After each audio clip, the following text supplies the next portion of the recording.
Everyone, I welcome you all to Guru Mantra classes. आज हम इसका पार्ट सेकंड देखने वाले हैं, चैप्टर नंबर 3 का, जो वेदर एंड क्लाइमेट की हम बात कर रहे थे। और लास्ट लेक्चर मैंने आपको बताया था ऑल्टीट्यूड के बारे में। और ऑल्टीट्यूड जो होता है वो हाइट होता है सी लेवल से ऊपर, ठीक है। तो जब आप सी लेवल से ऊपर क्रॉस करते हो तो उतना ही ज़्यादा हाइट बढ़ता है और टेम्परेचर उतना ही ज़्यादा रिड्यूस होता जाता है। मैंने आपको बताया था 165 मीटर अगर आप ऊपर जाते हो सी लेवल से तो 1 डिग्री टेम्परेचर जो है वो घट जाता है, ठीक है। तो जितने भी as all the seas of the world are linked to each other, their level is same all over the earth. तो जो सी का लेवल है पूरे अर्थ पे ऑलमोस्ट सेम ही होता है, ठीक है। इसलिए जो सी लेवल है इसी को हम पैरामीटर की तरह यूज करते हैं to measure the altitude of a place. तो कभी भी आप देखोगे कि सी लेवल को ही मतलब रेफरेंस माना जाता है कि this place is this much from the sea level, ताकि हमारा जो ये मेजरमेंट है वो बिल्कुल ही सेम रहे हर जगह पे, ठीक है, क्योंकि sea level is same all over the earth. इस बात को आप ध्यान रखना।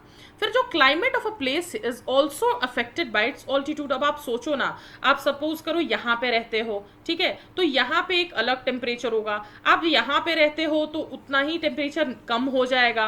और आप और नीचे ऊपर अगर आप पहुंच जाते हो तो टेम्परेचर और ज्यादा घट जाता है, ठीक है। तो जितना आप हाइट ऊपर बढ़ाते जाओगे टेम्परेचर उतना ज्यादा रिड्यूस होता चला जाता है। तो अगर आप यहाँ पे रहते हो तो आपका जो प्लेस है वो एकदम ऊपर है, और ऊपर होने की वजह से क्या होगा, यहाँ पे टेम्परेचर जो है वो कम रहेगा।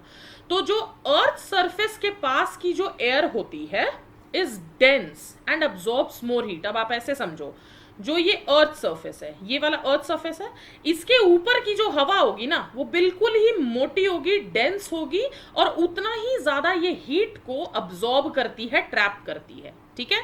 तो जो भी प्लेसेस नीचे एल्टीट्यूड के होते हैं तो यहाँ की हवा कैसी होगी, बिल्कुल डेंस होगी, और ये उतना ही ज्यादा हीट को ट्रैप करेगी। तो जितना ज्यादा डेंस हवा होगी, जितना ज्यादा हीट को ट्रैप करेगी, उतना ही ज्यादा गर्म टेम्परेचर होगा। तो जो भी प्लेसेस लोअर एल्टीट्यूड में होते हैं वो उतना ज्यादा गर्म होते हैं। दो atmosphere is thinner at higher altitude. अब ऊपर आप जाओगे तो एयर जो है, एटमॉस्फेयर जो है वो पतली होती चली जाएगी, और पतला एटमॉस्फेयर जो है वो कम हीट को ट्रैप करेगा, कम गर्मी को ट्रैप करेगा, और कम गर्म रहेगा वो प्लेस, ठीक है। तो हिली एरियाज आप देखते होगे जनरली कोल्ड रहता है, इसी रीजन से, क्योंकि ये नीचे नहीं, हिली एरियाज में ऊपर लोग रहते हैं, है ना। तो हिली एरियाज में ज्यादातर ठंडक रहती है। That is why most of the mountain peaks are covered with ice in winter and hill stations are cold even in summer। तो समर सीजन में भी जो ये हिल स्टेशंस होते हैं ये कोल्ड रहते हैं, क्योंकि हाइट के साथ क्या हो रहा है, टेम्परेचर डिक्रीज हो रहा है। ये चीज आपको पता होनी चाहिए। फिर अब बात करते हैं ऑफ शोर विंड या फिर लैंड ब्रीज की क्या होता है। देखो, ये है लैंड आपका, ठीक है, ये है सी। अब आपको एक फिनोमिना पता होना चाहिए कि जो लैंड है वो बहुत ही जल्दी गर्म होता है और बहुत ही जल्दी ठंडा हो जाता है। मतलब सुबह अगर सनलाइट इसको मिल रही है तो ये गर्म हो जाएगा, रात में जब सनलाइट नहीं है तो ये ठंडा हो जाएगा। इसका ऐसा चलता है। सी के साथ उल्टा होता है। सी का उतना ही टाइम सी को लगता है गर्म होने में और उतना ही टाइम लगता है सी को ठंडा होने में। तो सी बहुत ही लेट से गर्म भी होती है और बहुत ही लेट से ठंडी भी होती है। यहां तक आपको पता होना चाहिए। अब जो विंड है, ठीक है, जो कि लैंड से सी की तरफ जाती है, ये जो लैंड से सी की तरफ जो ब्रीज जा रही है इसको हम ऑफ शोर विंड या फिर लैंड ब्रीज कहते हैं, ठीक है। और ये ड्राई होती है और इसमें कोई भी मॉइस्चर नहीं होता है। अब आप अपना दिमाग लगा के सोचो ना, लैंड है, वाटर तो है नहीं यहाँ पे प्रेजेंट, तो लैंड से जो हवा जाएगी क्या उसमें पानी होगा, नहीं होगा, क्योंकि पानी तो है नहीं ना लैंड पे। लैंड से जो हवा जाएगी वो ड्राई होगी क्योंकि मॉइस्चर उसमें होगा नहीं। अब इंडिया जो है वो अफेक्टेड है सीजनल विंड्स से। सीजनल विंड क्या होता है, जो एक पर्टिकुलर सीजन में ही चलता है, जैसे कि मॉनसून, ठीक है। जो साउथ वेस्ट मॉनसून होता है, south west monsoon winds bring rain from June to September. South west का मतलब क्या हुआ, ये जैसे नॉर्थ है, ये साउथ है, ये वेस्ट है, ये ईस्ट है। अब यहां से हवा चलती है, ठीक है, यहां से हवा चलती है, यहां से पानी इकट्ठा करती है, ठीक है, अरेबियन सी वाला जो एरिया है आपका, यहां से पानी इकट्ठा करने के बाद वो कहाँ जाती है, जून टू सितंबर के महीने में नॉर्थ ईस्ट जाके ये पूरा रेनफॉल कर देती है। तो आपको पता होगा कि नॉर्थ ईस्ट, जो इंडिया का नॉर्थ ईस्ट वाला इलाका है, वहां पे बहुत ज्यादा बारिश होती है। आपने मौसिनरम और चेरापूंजी का नाम तो सुना ही होगा, यहाँ बहुत हाईएस्ट रेनफॉल होता है। तो नॉर्थ ईस्ट में जाके ये मॉनसून विंड्स अपना पूरा पानी गिरा देती हैं और यहाँ पे बहुत ज्यादा हैवी रेनफॉल होता है दिसंबर से जनवरी के महीने में। यहाँ तक तो आपको कोई दिक्कत नहीं है। आगे बढ़ते हैं, बात करते हैं climatic zones of the world की। अब देखिए, जो टेम्परेचर है and the amount of rainfall, जो टेम्परेचर होता है और अमाउंट ऑफ रेनफॉल जो होता है, वही डिटरमाइन करता है कि किसी भी प्लेस का क्लाइमेट कैसा होगा।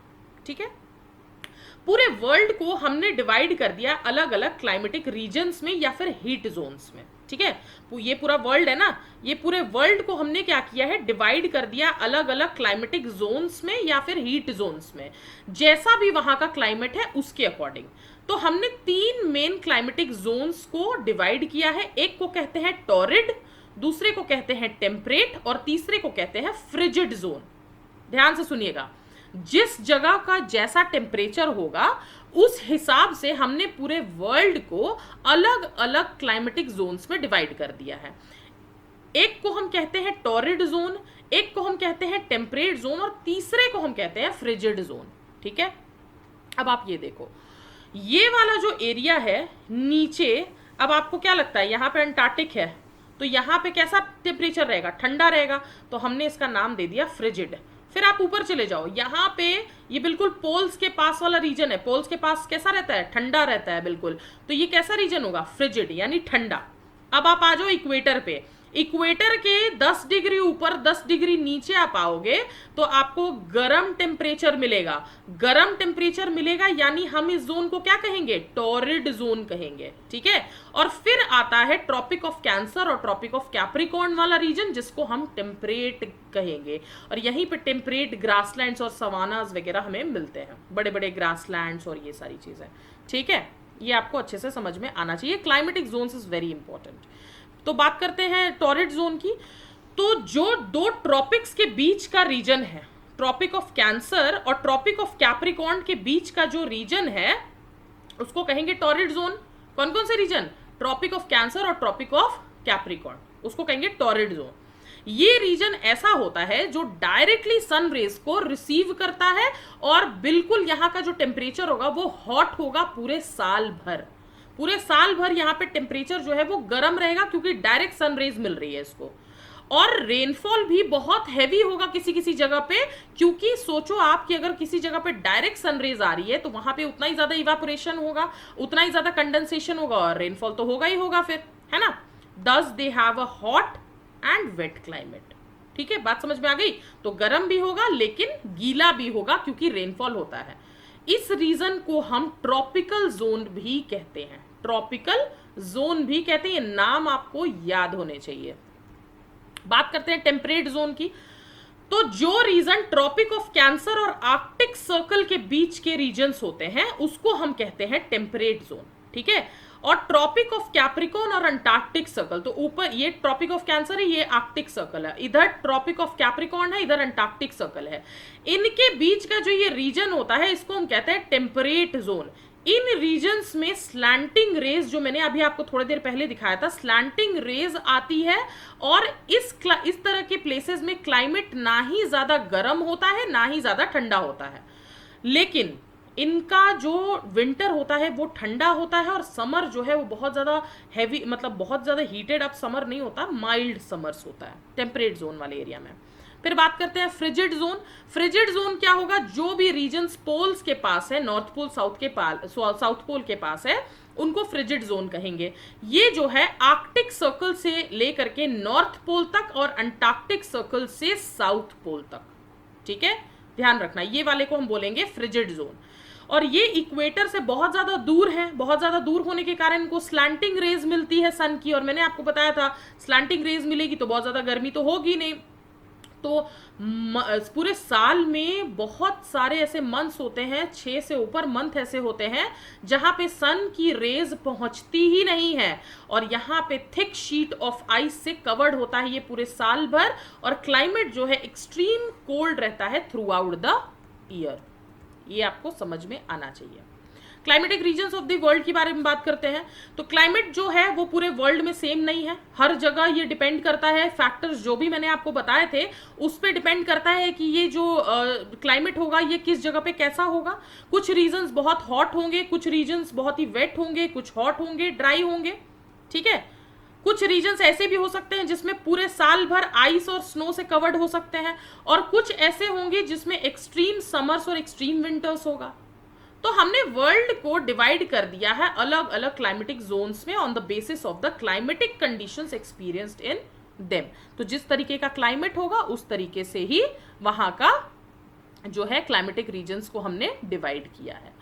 तो ये है इस चैप्टर में। आई होप आपको ये चैप्टर अच्छे से समझ में आया होगा। ये कुछ क्वेश्चन आंसर्स हैं, आप इसको होमवर्क की तरह ट्रीट करो और मुझे कमेंट सेक्शन में इसको सॉल्व करके आप पोस्ट करो। मैं डेफिनेटली इसको चेक करूंगी और जो भी आपकी मिस्टेक्स होंगी मैं आपको बताऊंगी। और अगर आपको ये लेक्चर अच्छा लगा हो तो please hit the like button and do not forget to subscribe. Please subscribe करें हमारे चैनल को, हमें इसी से मोटिवेशन मिलती है और हम और वीडियोज़ कोशिश करते हैं आप तक पहुँचाया जा सके, जिसके लिए आपको कोई भी फीस नहीं पे करना पड़े और आपके तक एजुकेशन जो है वो फ्री पहुंचे। हमारा यही जो है मोटिव है। और अपने फ्रेंड्स एंड फैमिली से इसको शेयर करना ना भूलें। अगर आपको अच्छा लगता है, कोई भी सजेशन हो, कोई भी फीडबैक हो तो आप प्लीज़ कमेंट सेक्शन में हमें बता सकते हैं। हम वेलकम करते हैं ऐसे फीडबैक को। और ये कुछ क्वेश्चन आंसर्स हैं, ठीक है। तो आप इसको पॉज करो और सॉल्व करने की कोशिश करो। This is the end of the chapter. Thank you so much, guys. Take care and keep preparing. Bye bye now.